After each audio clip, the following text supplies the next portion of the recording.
সমগ্র পশ্চিম মেদিনীপুর জেলা জুড়ে ছড়িয়ে রয়েছে অসংখ্য প্রাচীন মন্দির স্থাপত্য। ইটের তৈরি সুপ্রাচীন এই মন্দিরগুলোর অলঙ্করণ করা হয়েছে টেরা অর্থাৎ মাটি এবং কোটা অর্থাৎ পোড়ানো। এক কথায় মাটি পুড়িয়ে এক অসাধারণ শৈল্পিক ভাস্কর্যের মাধ্যমে। বিভিন্ন সময় এই মন্দিরগুলো প্রতিষ্ঠা করেছিলেন বিশেষ কোনো সম্প্রদায়ের মানুষ, অথবা ধনী ব্যবসায়ী কিংবা তৎকালীন জমিদার জোতদারেরা।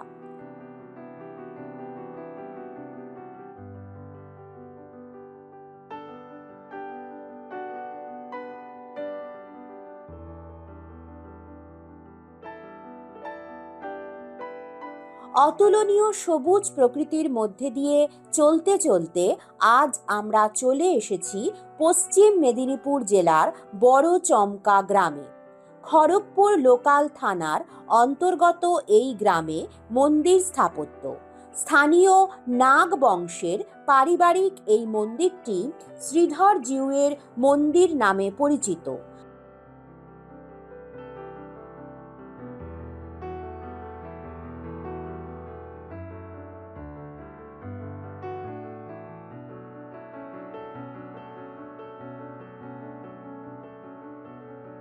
নবরত্ন রীতিতে নির্মিত এই মন্দিরটি পূর্বমুখী।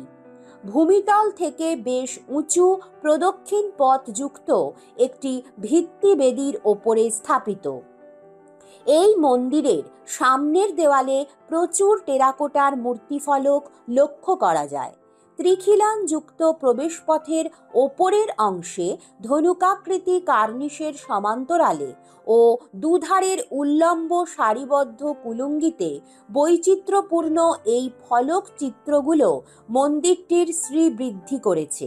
লঙ্কা যুদ্ধ, প্রচলিত কৃষ্ণ কাহিনী, রামায়ণ কাহিনী আর মঙ্গল কাব্যের কিছু চিত্রাবলী তো আছেই, তবে বিশেষভাবে উল্লেখযোগ্য হল রামের হরধনু ভঙ্গ আর জয়া বিজয়া সহ অষ্টাদশ ভুজা মা দুর্গার ফলক চিত্র।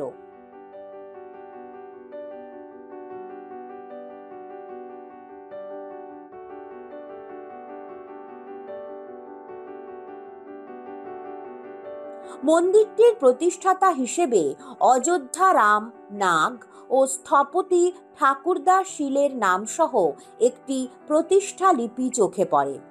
1778 শকাব্দ হল মন্দিরটির প্রতিষ্ঠাকাল। মূল প্রবেশপথের পরে রয়েছে একটি অলিন্দ, সেটি পার হয়ে মন্দিরের গর্ভগৃহ। গর্ভগৃহের প্রবেশ দরজার ওপরে পঙ্খের জ্যামিতিক নকশা আর দুপাশে দুটি চতুর্ভুজ দ্বারপালকের মূর্তি লক্ষ্য করা যায়। গর্ভগৃহের ভিতরে বিগ্রহের জন্য স্থায়ী সিংহাসন করা আছে, তাতে পঙ্খের রঙিন সূক্ষ্ম নকশা নজর কাড়ে। তবে বর্তমানে বিগ্রহহীন গর্ভগৃহে শুধুমাত্র ফ্রেমে বাঁধানো শ্রীধর জিউয়ের ফটো বসানো রয়েছে।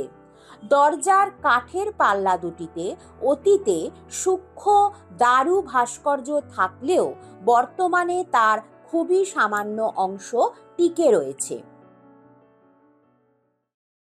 আমরা এখন পশ্চিম মেদিনীপুর জেলার বড়চমকা গ্রামের এক প্রাচীন মন্দিরের সামনে রয়েছি। সেই মন্দিরেরই প্রতিষ্ঠা বংশের দুই উত্তরসূরিকে আমরা পেয়েছি। তাদের কাছ থেকে আমরা এই মন্দির সম্পর্কে কিছু তথ্য জানব। এই মন্দির তোমাদের পারিবারিক মন্দির তো? একদম। আচ্ছা, আপনার নাম? সুব্রত নাগ। আর তোমার নাম? স্বর্ণালী নাগ। আচ্ছা, এই মন্দির মোটামুটি কত বছরের পুরনো? এই কি প্রতিষ্ঠা ফলক আছে তো? প্রতিষ্ঠা ফলক আছে, এটা প্রায় 250 মতন, 250 বছর আগে। 250 বছরের প্রায়। হ্যাঁ, আচ্ছা, একদম। কে প্রতিষ্ঠা করেছিলেন বলতে পারবে? হ্যাঁ, ইনি এটা প্রতিষ্ঠা করেছিলেন আমাদের অযোধ্যারাম নাগ যিনি ছিলেন, তো উনি মন্দিরটা ঠাকুরদাস শীলের হাত দিয়ে প্রতিষ্ঠা করেছিলেন। এই মন্দির কি এখনো পর্যন্ত সংস্কার তো হয়েছে কি? সংস্কার প্রায় 1 বছর আগে করা, নতুন করে করা হয়েছে, মানে 150 বছর পুজো বন্ধ ছিল, প্রায় 150 বছর। আহ, সঠিক উত্তরসূরির জন্য প্রথমত, দ্বিতীয়ত মানে আমাদের কি হয়, গ্রামের দিকের মানুষজন অতটাও মন্দির সম্পর্কে অত ইন্টারেস্টেড ইন্টারেস্টেড নন। তারপরে টাকা পয়সার অভাব, সমস্ত না, কিছু তবে দিক দিয়ে, পারিবারিক মন্দির যেহেতু পারিবারিক মন্দির। এবারে আমার দাদু এখানে আগে অন্য জায়গায় ছিলেন, ওনার বাড়ি অন্য জায়গায় ছিল, কোথায় সেটা? সাঁকোয়া, সাঁকোয়া গ্রামে। আচ্ছা, সাকোয়া গ্রাম থেকে এখানে এসে উনি হ্যাঁ, জমিদারি এখানে স্থাপন এসে করেন। উনি এখানে নতুন করে বাড়ি তৈরি করেন। মানে আমার আচ্ছা। দাদুর বাবা যিনি ছিলেন তিনিও এখানেই মানে নতুন করে এসে। তো জমিদারিটা তোমাদের কোথায় ছিল? এখানে ছিল নাকি সাকোয়া গ্রামে ছিল? সাঁকোয়া এখানেই ছিল, এখানে এখানে এখানে। মানে সাকোয়া থেকে এখানে এসে জমিদারিটা হ্যাঁ করেন। হ্যাঁ, জমিদারি স্থাপন বেশ। করে। তারপরে এই মন্দির প্রতিষ্ঠা করেন। হ্যাঁ হ্যাঁ, তা প্রতিষ্ঠা করার পরে মন্দিরে তো পুজো আচ্চা হয়তো হচ্ছিল, হতো। তারপরে হ্যাঁ মন্দিরে হ্যাঁ, পুজো মন্দিরে বন্ধ পুজো হয়ে গেল। বন্ধ হয়ে যায়। তা তারপর সেটা জমিদার বংশ সেখানে হ্যাঁ, একটা নিজেদের মন্দিরের পুজো হুম, কেন বন্ধ হলো? এটা আমাদের জানা নেই, জানা নেই। একদমই আচ্ছা, নেই। তারপর কতদিন বন্ধ ছিল? প্রায় 150 বছর, 150 বছর বন্ধ। প্রায় 150 বছর। তা তখন ঠাকুরের বিগ্রহ ছিল না মন্দিরে? না, তখন মানে তারপরে আমরা যেটুকু আমাদের জন্মানোর আগে ঠাকুরের বিগ্রহটা নিশ্চিন্তার ওখানে ওনারা নিয়ে চলে যায়। কারা নিয়ে চলে যায়? ঝগড়াঝাটি করে ঝামেলা করে সেটা কারা নিয়ে যায়? নিশ্চিন্তায় নাগ বংশ, আমাদেরই আমাদেরই বংশের, মানে হ্যাঁ, অন্য জ্ঞাতি আর অন্য কি। জ্ঞাতি, আচ্ছা, তারা নিয়ে যান, হ্যাঁ। কিন্তু সেটা তো নিয়ে গেল বুঝলাম, কিন্তু 150 বছর যে গ্যাপটা, মানে 150 বছর যে পুজোটা হয়নি, হুম। তা 150 বছর ধরে ঠাকুর এরকম জল ফুল না পেয়ে হয়ে পড়েছিল এখানে? হয়তো ছিল, হয়তো ছিল, হুম, কেউই তাকে জল ফুল দেয়নি। না। তারপর 150 বছর পরে ওরা এখান থেকে নিয়ে হ্যাঁ যায়। হ্যাঁ, ওরা বেশ, এখান খুব থেকে ভালো নিয়ে করলো। যায়, হ্যাঁ। এইবার ঘটনাটা হচ্ছে, তাহলে এখানে বিগ্রহ নেই, না, এখন বিগ্রহ নেই। তাহলে এখন এখানে কি পুজো হচ্ছে? এখন এখানে নতুন করে সংস্কার করে একটা ছবি, মানে ওই যে নিশ্চিন্তার যে ঠাকুর আমাদের ওখানে নিয়ে গেছেন, ওই বেশ। ঠাকুরেরই ছবি নিয়ে এসে এখন এখানে পুজো হয়। আচ্ছা, সে 150 বছর পরে? হ্যাঁ, প্রায় 150 বছর। মানে এই এখন তারা 1 পুজো বছর চলছে। আগে পয়লা বৈশাখের দিন আমাদের নতুন করে মন্দির সংস্কার হয়। আচ্ছা, এখানে কোনো এই ঠাকুরের শিলা নেই? না, নারায়ণ শিলা। ঊর্ধ্ববাহু নৃত্যরত গৌরাঙ্গ, মৃদঙ্গ বাদক, বিভিন্ন ভঙ্গিমায় শৈবযোগী, নৃত্যরতা রমণী, ঢোল বাদিকা, চামর ধারিণী প্রভৃতি মূর্তি দিয়ে সজ্জিত হয়েছে মন্দিরের দুধারের উল্লম্ব সারিবদ্ধ কুলুঙ্গিগুলো।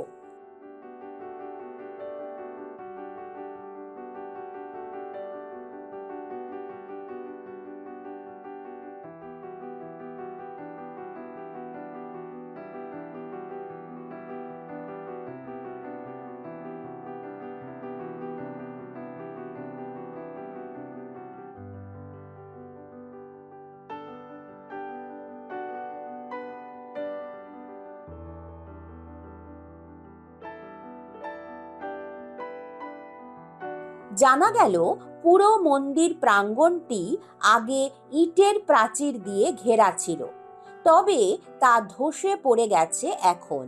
মন্দিরটির ডান দিকে ছিল একটি নহবতখানা আর বাঁ দিকে একটি রন্ধনশালা। তবে বর্তমানে প্রাচীন স্থাপত্যগুলোর ভগ্নাবশেষ অতীতের জৌলুস ভরা সময়ের স্মৃতি জানান দিচ্ছে মাত্র। তাহলে ভবিষ্যতে এটা যদি সংস্কার করা হয় মন্দিরটা আবার, তাহলে কিভাবে, মানে তোমাদের কি ব্যক্তিগত উদ্যোগে করতে হবে? নিশ্চয়ই জমিদারি আছে, জমিদারি ঠাকুরের দেবত্ব সম্পত্তি তো নিশ্চয়ই আছে, সেভাবে কি? না, কিছুই নেই, সব ধ্বংস হয়ে গেছে প্রায় বলতে আচ্ছা, গেলে। তাহলে ব্যক্তিগত উদ্যোগই আপনাদের করতে হবে? হ্যাঁ, সমস্ত কিছু নিজেদের উদ্যোগে। এবং ইভেন আমাদের পয়লা বৈশাখের দিন যে পুজোটা হলো, সেটাও আমাদের সমস্ত ব্যক্তিগত উদ্যোগেই হয়েছে। আচ্ছা, আমার আচ্ছা। বাবা নিজে দায়িত্ব নিয়ে সমস্ত চাঁদা তুলে প্রত্যেকটা ফ্যামিলি থেকে করে পুজোটা করেছেন। আচ্ছা। এবং যেনারা বাইরে থেকে আসতেন ওনারাও কিছু দিয়েছেন মন্দিরটা করার জন্য। তাই নিত্য পুজো এখন হয়ে যাচ্ছে? এখন নিত্য পুজো হয়, পয়লা বৈশাখে প্রতিবারই হয়তো হ্যাঁ, পুজো হ্যাঁ, হবে বা হ্যাঁ, সমস্ত হ্যাঁ। এই বছরটা আমাদের পুজোটা হয়নি, এবার আমাদের দোল পূর্ণিমার দিন পুজোটা হবে। ঠাকুরের যে আসল ইতে দোল পূর্ণিমার দিন দোলে হ্যাঁ, আপনারা হ্যাঁ, পুজো করবেন? হ্যাঁ, হ্যাঁ, হ্যাঁ। আচ্ছা, আচ্ছা, আচ্ছা।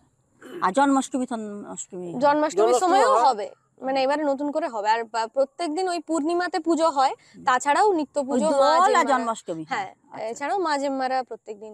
মন্দিরের দক্ষিণ দিকের দেওয়ালে 2 দ্বারবর্তিনী সহ ভগ্ন কয়েকটি মূর্তি নজরে পড়ে। উত্তর দিকের দেওয়ালে গর্ভগৃহে প্রবেশের দ্বিতীয় একটি দরজা আছে। বাংলার ঐতিহ্যবাহী বিশাল এই মন্দিরটি একদা উঁচু দরের টেরাকোটা ফলকে সজ্জিত থাকলেও বর্তমানে তা অনেকাংশেই ক্ষতিগ্রস্ত, প্রায় পরিত্যক্ত অবস্থায় মাথা তুলে দাঁড়িয়ে আছে। মন্দির পরিদর্শন শেষে আমরা আবার এগিয়ে চললাম পরবর্তী গন্তব্যের উদ্দেশ্যে।